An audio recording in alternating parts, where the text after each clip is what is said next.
Hi, this is another episode of Family Food Safety and the Food Family Epiphany. So what is your epiphany today? Today we're going to be discussing a chapter from Dr. Robert Lustig's book, Metabolical. And chapter 16 is very important to me because, boy, I wish I would have had this book about 30 years ago. I have 4 kids, and this would have been so very helpful. So what this chapter talks about is what and how fetuses, infants, and toddlers eat. So it goes through baby vegans, baby brains, sugar babies 2, baby teeth, baby overjet, and real food for babies and pregnant moms. So, when you come from a healthcare system that teaches you how to only treat the end of the disease, you're not treating how to prevent that scenario. And after I burned out several times with pancreatic issues and ended up in the hospital with gut problems and migraines and you name it, couldn't sleep at night, all these different things, I decided that, there's got to be something different. This is just not right for us, So what I'm going to do is I'm going to read this chapter. I thought I'd just take time to read this chapter to you because sometimes when we're so sick, we can't even concentrate on reading. So maybe you can just listen to the book and just this chapter. Moms really need to pay attention to what they're eating and what they're feeding their kids. And dads really need to know what's best for their family. So they all have to be on the same boat. We have to be working together to make sure that our kids and our families are safe. So real quick, this is, like I said, what and how fetuses, infants, and toddlers eat. Babies are quite obviously different from adults. They have no teeth, sensitive tummies, and sometimes develop colic. They also have to be burped, and their main source of nourishment is breast milk. However, not every woman can breastfeed, both for medical and economic reasons. And that was my scenario after I had my first child. My first child, I breastfed until about 8 months. And then the other ones, I literally was not able to make the milk. So there's something to that, and this chapter will explain it. So that's okay if you cannot produce the milk, because then you should go to formula. And that's why it was invented. However, there's also cow's milk, goat's milk, tea, and numerous other substitutes and concoctions to choose from, none of which are recommended by the American Academy of Pediatrics. That's where I'm hoping to come in. Maybe I can create something for us. And some of those are laden with sugar, salt, and the wrong kinds of fats. Let's go to baby vegans. In 1983, I moved to San Francisco for my pediatric endocrine fellowship. Now, this is Dr. Robert Lustig. This is his experience.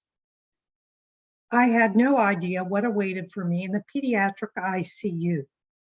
3 toddlers, 18 months old, all on ventilators in congestive heart failure because their parents had placed them on a macrobiotic diet. There's differences between macro and micro. These ostensibly well-meaning parents were trying to prevent their children from succumbing to the toxins associated with meats, oils, dairy products. So instead, they fed their tots grains, cereals, vegetables, and of course, tater tots. As a result, their hearts ballooned and couldn't pump from the lack of iron, vitamin D, and calcium. We're currently seeing a resurgence of this practice. Vegan diets are all the rage in adults. And he refers to chapter 12 of the book. This would be an excellent book for you to get. And some parents are pushing it on their babies for ethical reasons because they've bought into the pseudoscience hype. Some are saying to themselves, why should I give my kids dietary fat? Their liver will make it from carbohydrate as needed. Wouldn't naturally occurring fats be healthier than the saturated fats in the standard American diet? The standard American diet is called the SAD diet, S-A-D. And that's what we've been eating all of our life, and all those fast food places and all that packaged food and those TV dinners that we used to eat. Okay. It's true that the liver can manufacture fat from carbohydrate. As a matter of fact, that's liver disease. A process known as de novo lipogenesis. And then he refers to chapter 2. Indeed, our research team at UCSF and Touro University study this process. However, the liver only makes palmitate, the 16 carbon saturated free fatty acid that can do damage. Then he tells you to go to chapter 12, but no other kinds. None of the monosaturated, polyunsaturated, or omega-3 fatty acids necessary for the growing brains and bodies of infants. You need all those. You need all of those in your diet. The vegan diet, by its very nature, is deficient in the fats necessary to produce babies. Now, he doesn't say necessary to produce babies. He says necessary for babies. But it is. It's necessary to build the foundational building blocks for your body.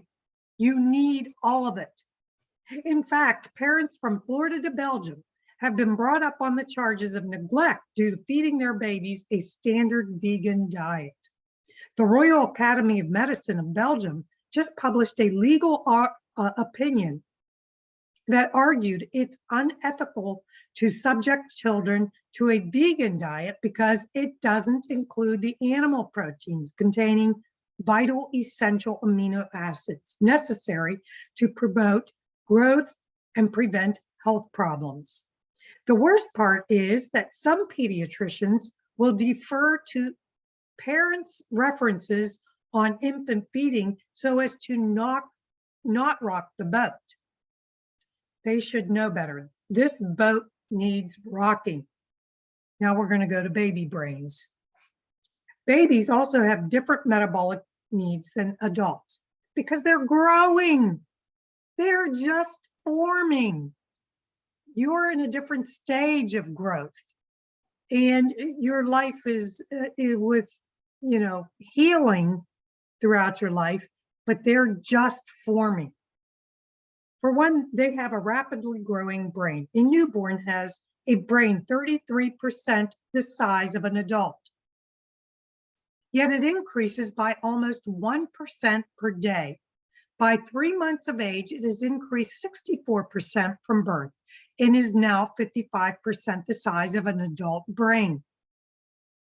Okay, so it just is expanding and growing daily.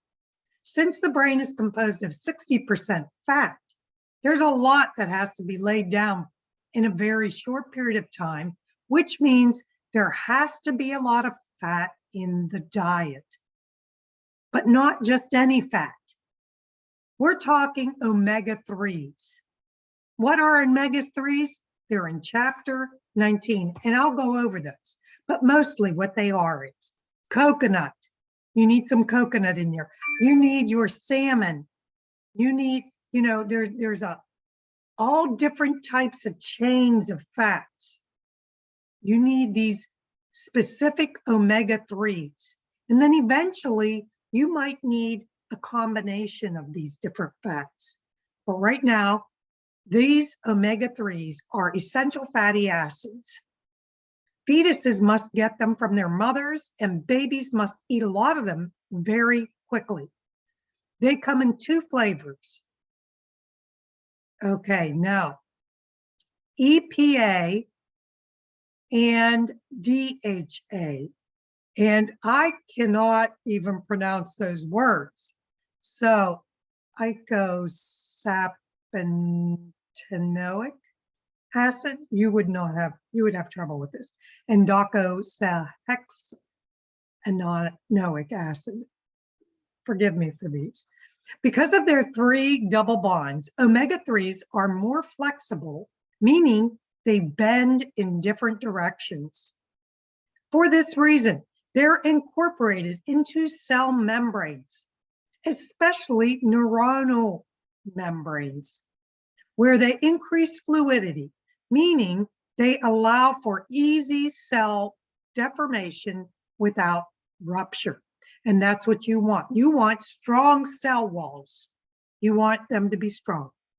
This prevents cell aging and early death of the cell.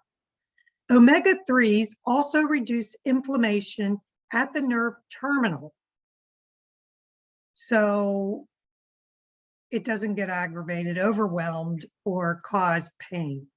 That needs to be interjected in there, allowing for better neural transmission.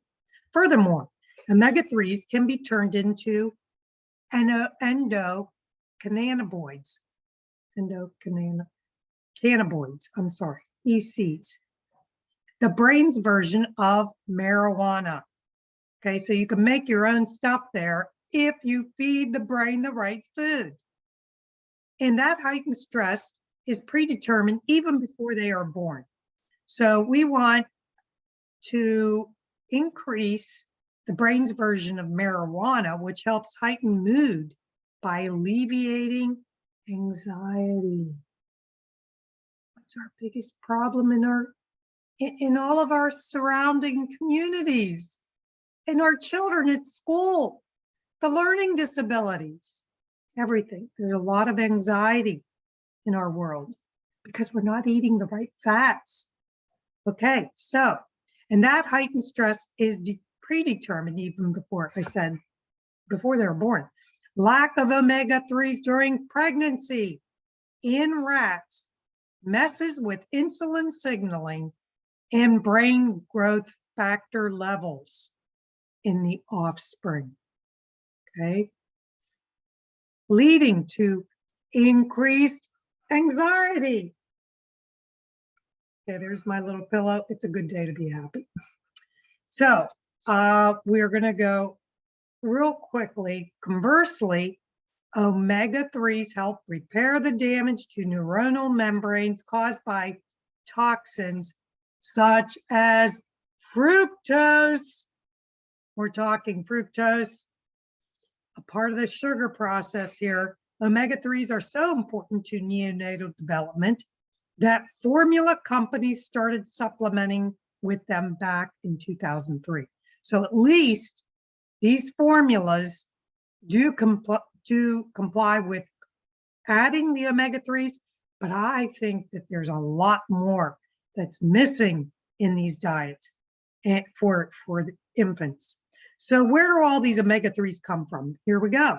Breast milk is chock full of them, but if mom is omega-3 deficient, there are immediate implications for all of us, okay?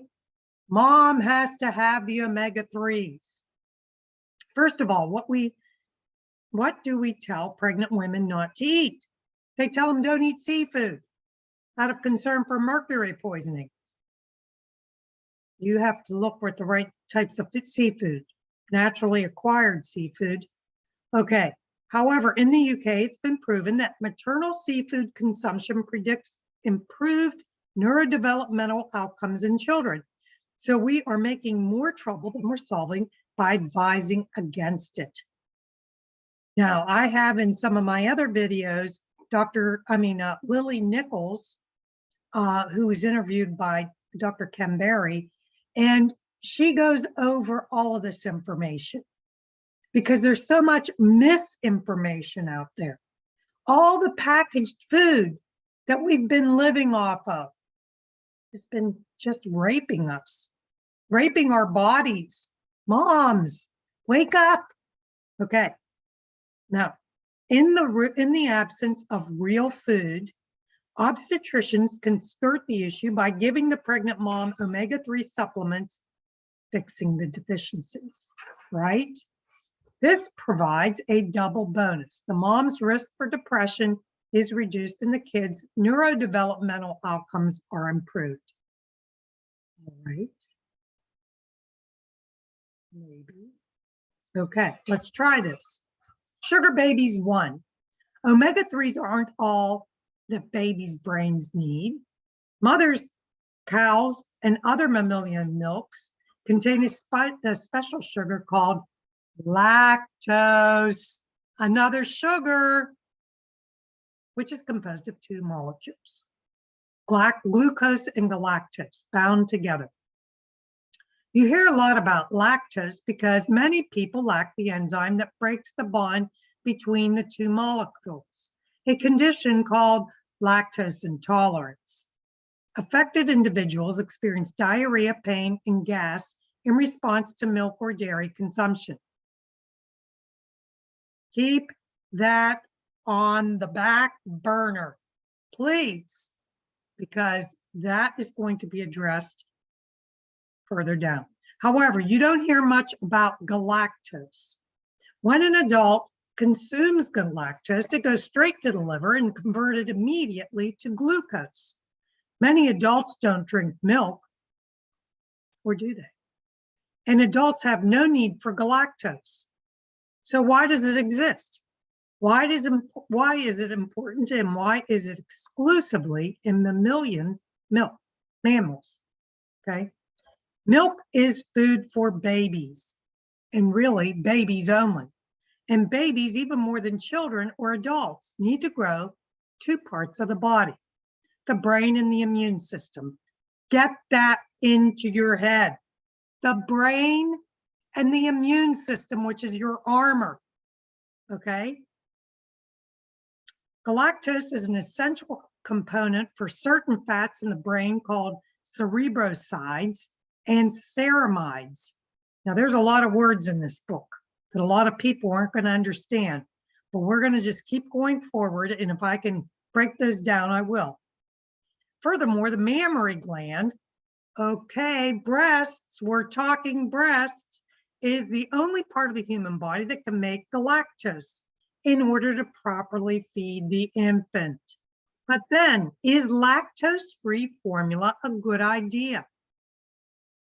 Parents often blame cow's milk formula for the lactose it contains for their baby's feeding problems, fussiness, and other subjective symptoms.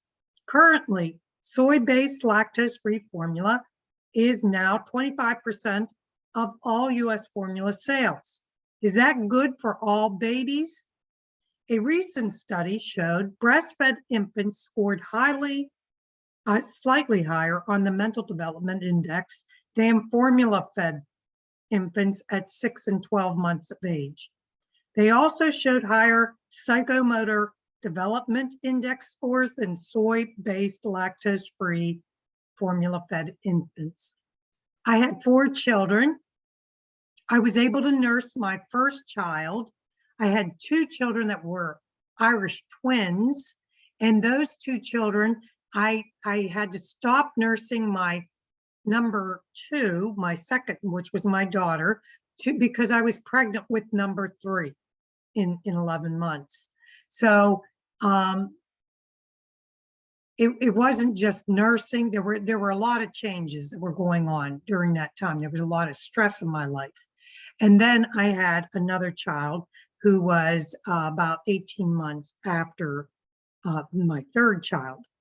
So the 3 children after my first child, they were advanced more quickly to bottled milk, or some of them did have like milk from a cow, and some of them were on formula. My daughter, who was on the soy formula, developed a soy allergy at the age of 11. And she had developed very quickly in her life and started her period sooner than most people, like I did. So a lot of these things, she developed much quicker. There were a lot of things that were happening throughout that time, but this is very important information to know. Galactose is also important in the development of both the innate and adaptive immune systems. And that is what we must focus on, especially during COVID and all these SARS viruses. A rare genetic inability of the liver to turn galactose into glucose is called galactosemia. It is also associated with immune problems. Many of these babies die of neonatal meningitis. If they survive the newborn period, they exhibit moderate cognitive deficits, although it's not clear if it's a function of withholding of galactose or of the disease itself. The point is that galactose is necessary for babies, but not for adults. So galactosemia, I have noticed that on some of the infant formulas, it says, do not feed, they have all the oligosaccharides. And if you've ever heard of the FODMAP diet, it's about monosaccharides, oligosaccharides, and it's all about the sugars and the sugar breakdowns. But what it says on that formula is, do not give this to the child if they have galactosemia. And you have to be tested for it. If they survive the newborn period, they exhibit moderate cognitive deficits. That's where we're talking about maybe autism. The point is that galactose is necessary for babies, not adults. Again, I'm going to repeat that lactose intolerance is the inability to break down lactose. It's a sugar. A trial of lactose-free formula is often the first maneuver a doctor attempts for a fussy baby. And he's saying it shouldn't be. Talk with your doctor before you make the switch. Okay, now this is very important because I might have some different views about this. Sugar babies too. Then there's the other sugar, fructose. Remember, there's no biochemical reaction in any animal cell on the planet that requires fructose. Very interesting. So what happens when fructose enters a fetus? For a long time, it's been assumed that the placenta protects the fetus from mom's many missteps. But we now know this is false.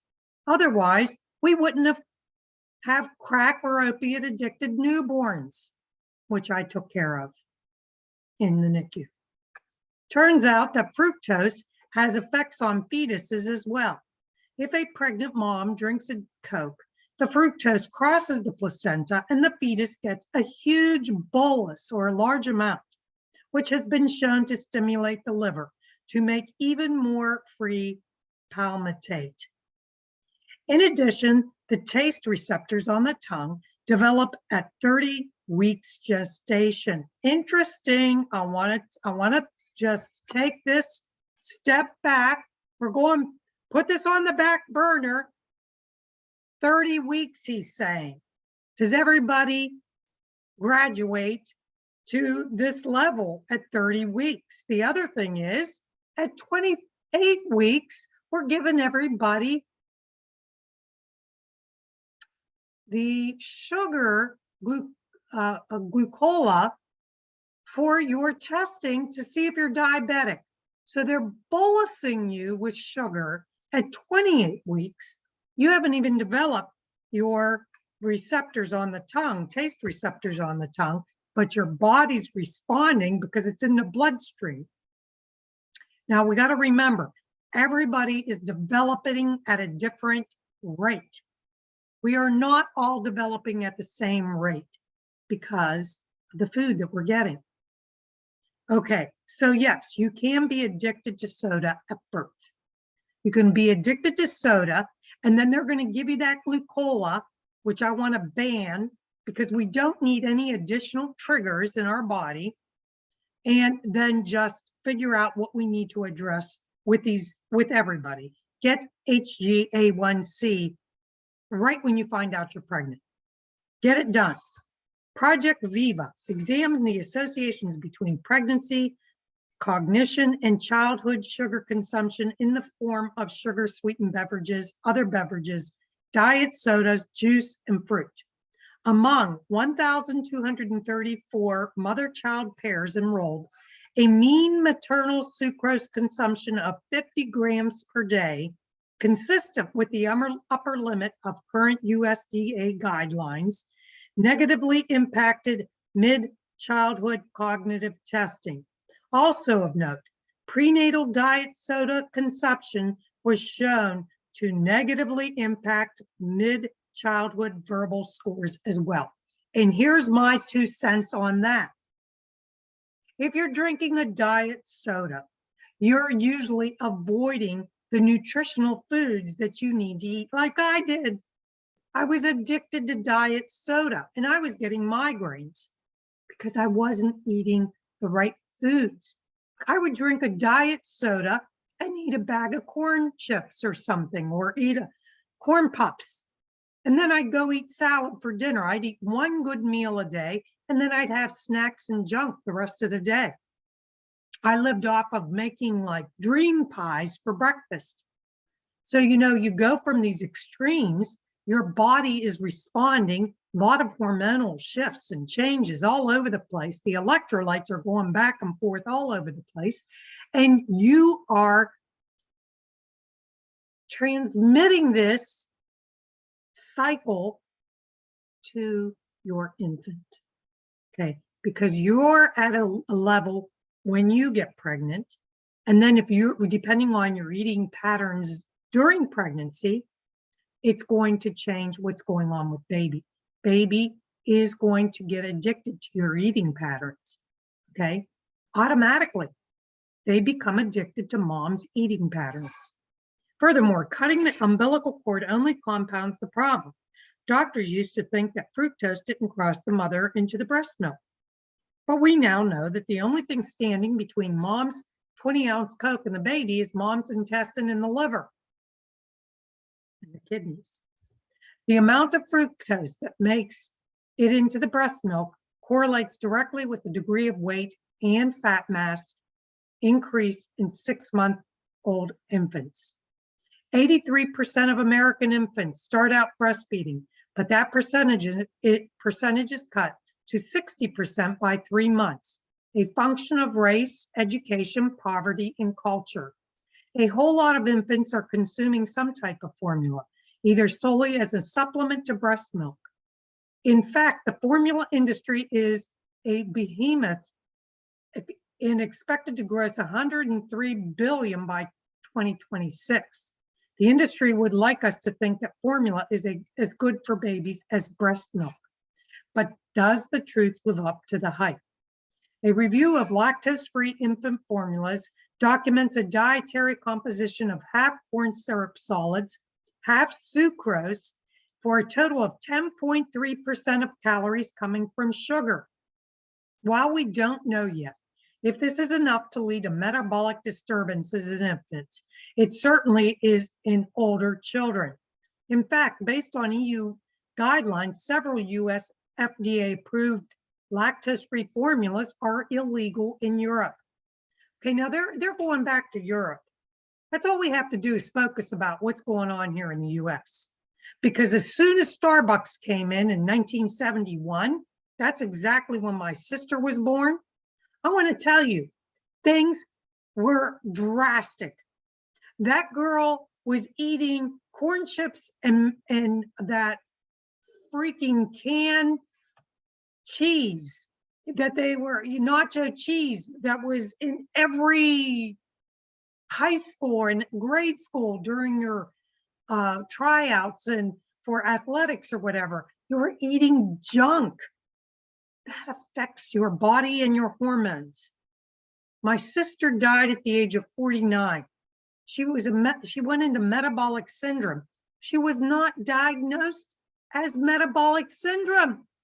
She wasn't diagnosed as having PCOS, which is, another form of metabolic syndrome related to your ovaries. Okay, look, these things must be taken into consideration and we need to address them up front. Right now, I am going to stop because the next one is baby's teeth. The next one is baby overjet. And then the last thing that I am going to read is real food for babies. Food has evolved. Unfortunately, babies have not. Now they are regressing because the food doesn't match their anatomy and physiology or biochemistry. But babies have no choice. They have no control of their diet. And worse yet, they had no control over their mother's diet while they were gestating. As a society, we're suffering from the damage and the aftermath of feeding pregnant women processed food and feeding our children commercial formula and pureed baby food, setting them up for cognitive and medical problems right off the starting platform. These guys are having problems right away. I was very sick when I was a little baby. None of these can be undone with a simple pill. We're slaves to our genes, our epigenes, and our upbringing. And by the time we realize it, it's too late to fix. But we could fix the food, and it's never too late to start. Just want you to remember, Dr. Robert Lustig, Metabolical, the lure and the lies of processed food, nutrition, and modern medicine. Get this book. I'll post it below. Please subscribe to my channel. You'll need to stay in touch because there are some very important things that we must keep mentioning. We have to remind ourselves every day about how to take care of ourselves and nurture the mother and the fathers. The fathers all have to be on board with this because guess what? It takes a sperm and an egg to produce a baby. We all have to work together. Diane Greco-Allen, food relationship coach, functional medicine certified health coach, and pancreatitis natural recovery specialist. Thank you so much for joining me today. I hope that you have a great day and see you next time for family food safety and your family food epiphany. Thanks.